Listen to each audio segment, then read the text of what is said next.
Welcome to the Warframe Weapon Encyclopedia, where today we're checking out the Halikar Wraith. This is one of the few weapons that you can buy from Barketeer, the Void Trader, though luckily it's also tradable, so you can simply buy it from other people using platinum as well. The Halikar Wraith is a Mastery Rank 13 throwable glyph that does primarily puncture damage with a little bit of impact and slash on the side. It's decently fast with very low range, which doesn't really matter because you're going to be throwing it most of the time anyway, and it comes with decent crit chance, and above average crit multiplier, and very high status chance. Now the stats on the weapon are boosted quite significantly if you throw it, especially if you do a fully charged throw, which will give you tons more damage. It will give you higher crit chance, higher crit multi, and even more status. Also, the heavy attack damage scales with the charge level of the throw, so if you do a fully charged throw and then do a heavy attack, which is performed by using the heavy attack button while the glaive is mid-flight, it will do over 1300 damage. It is all blast damage, which is not great, but it's still one of the best ways of dealing damage with the glaive because of how much damage it does and how large of an area it actually hits. Plus, the heavy attack explosion does force proc impact, so it will stagger everything you hit with it. Now on top of all of that, the Halikar Wraith has a chance to disarm any enemy you hit with a throw, which is very thematic because it's actually the weapon that drug masters use to disarm you, and its slam attacks do magnetic damage, which isn't necessarily useful, but it's at least interesting. Now glaives are some of the most versatile weapons when it comes to builds because there are just so many different things you can do with them, and I would recommend you try out as many builds as you can find to figure out which ones you like the most, because you can build them for light attacks, heavy attacks, you can build them to be thrown, you can build them to be dual wielded with a secondary weapon, which is a thing you can do with glaives, and they have a ton of different throne specific mods as well. You have power throw, which gives you more damage on consecutive throws. Then there are the two volatile mods, quick return, which is usually used for heavy attack builds, and rebound, which is used for throwing builds. So again, the point I'm trying to make is there's a lot of different stuff you can do,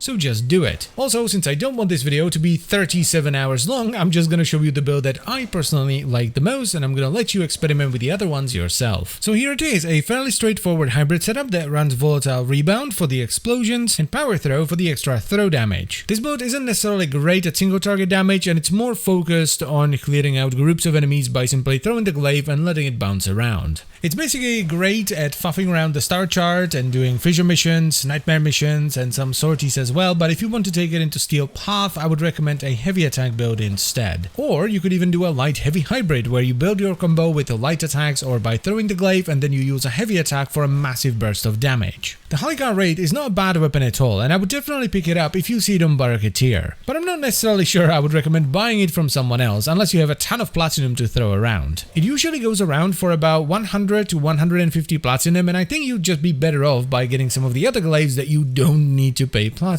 for. But anyway, that's pretty much all I wanted to say, so I thank you very much for watching, and I will see you next time. Bye bye.